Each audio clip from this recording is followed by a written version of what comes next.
दोस्तों, आज हम बात करेंगे मोनालिसा। मोनालिसा जो आपने बहुत बार ये नाम सुना होगा। आज के समय में मोनालिसा की पेंटिंग को कौन नहीं जानता। दुनिया में मोनालिसा पेंटिंग से रिलेटेड कई सारी रहस्यमय बातें कही जाती हैं। आज हम उसमें से ही कुछ रहस्य के बारे में आपको बताएंगे।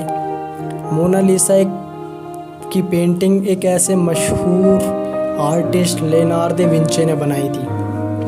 500 साल पहले ये पेंटिंग इटली में जीनियस लियोनार्दो विंची ने बनाई थी। आज दुनिया भर में इस पेंटिंग की खूब चर्चा होती रहती है।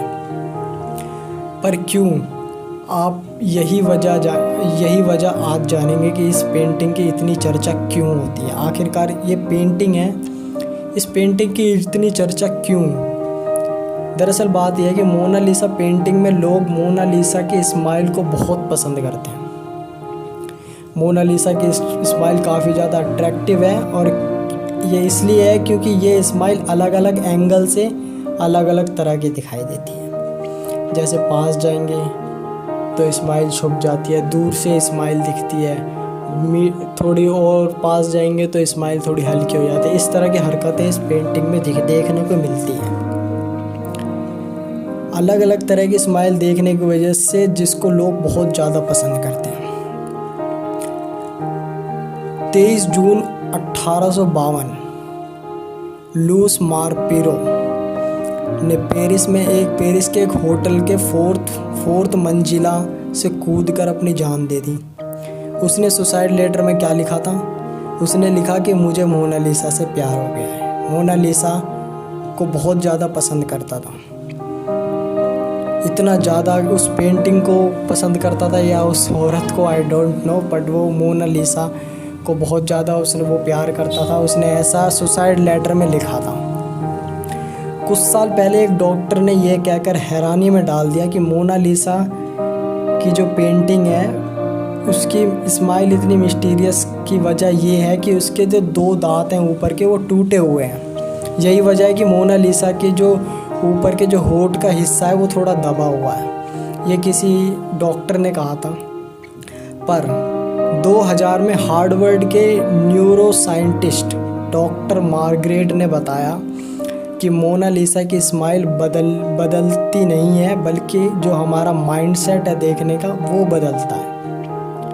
ये सब हमारे दिमाग का खेल है, हमारा ध्यान का खेल है, जिसकी वजह से उसकी स्माइल बदलती है। ऐसा उस न्यूरो साइंटिस्ट मार्गरेट ने बताया।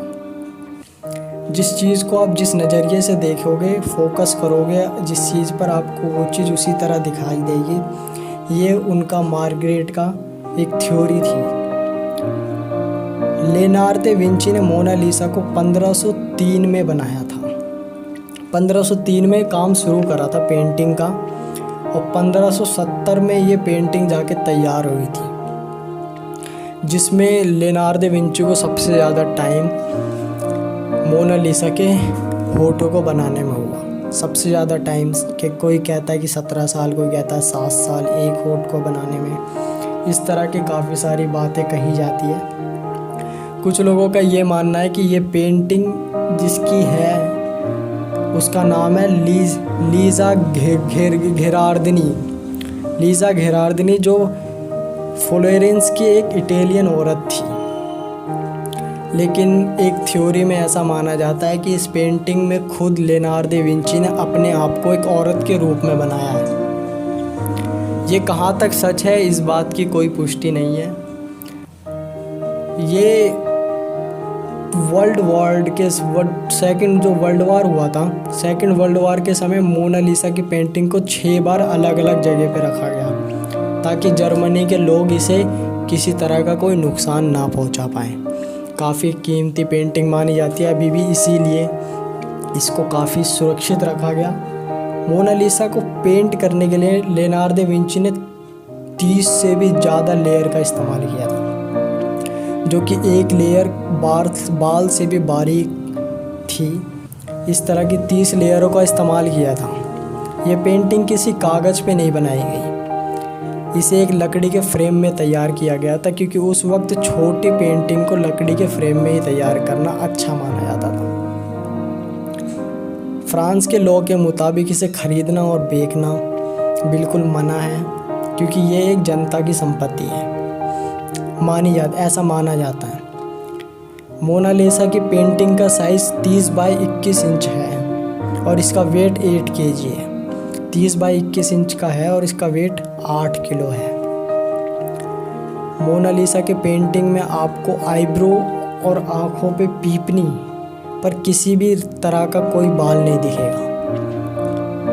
ऐसा माना जाता है कि लियोनार्डो दा विंची ने मोनालिसा के आईब्रो नहीं बनाए, पर कई विशेषज्ञों का मानना है कि मोनालिसा की आईब्रो थी, पर सफाई करने की वजह से इसका रंग हल्का पड़ गया है, जो हमें आँखों से आसानी से दिखाई नहीं देता। हैरान कर देने वाली बात यह है कि लियोनार्डो दा विंची खुद एक राइटर भी थे, पर इन्होंने अपने किसी भी बुक में, किसी भी उपन्यास में, किसी भी नॉवल में मोनालिसा का कोई जिक्र नहीं करा। तो इतनी सारी रहस्यमय बातें इतने दावे के साथ कोई कैसे कह सकता है मोनालिसा की पेंटिंग के बारे में? ये बात हमारे मन में बार बार आएगी, जब क्योंकि किसी राइटर ने उसके बारे में नहीं कहा कुछ भी। लियोनार्डो दा विंची ने खुद इसकी पेंटिंग बनाई, उन्होंने इसके बारे में कोई जिक्र नहीं करा किसी भी चीज़ में, तो हम दावे के साथ कैसे कह सकते हैं? दरअसल बात यह है कि ये सब जितने भी दावे किए जाते हैं, ये सब सिर्फ अंदाज़ा है लोगों का। कई सारे स्पेशलिस्ट ने बैठकर इन सब चीज़ों को डिसाइड किया, इस चीज़ पे रिसर्च किया, जो भी जानकारी हम तक पहुंची है। ये स्पेशलिस्टों ने काफ़ी सारे मेहनत के बाद ये सारी जानकारियाँ इकट्ठी की हैं। और तो ये थी मोनालिसा की रहस्यमय बातें। तो आपको कैसी लगी हमें कमेंट करके ज़रूर बताएं। और अगर आप भी मोनालिसा के फ़ैन हैं, उस आदमी की तरह जो 4th मंजिल से कूद के मर गया, तो अगर आप ऐसा करने वाले तो मत करना भाई।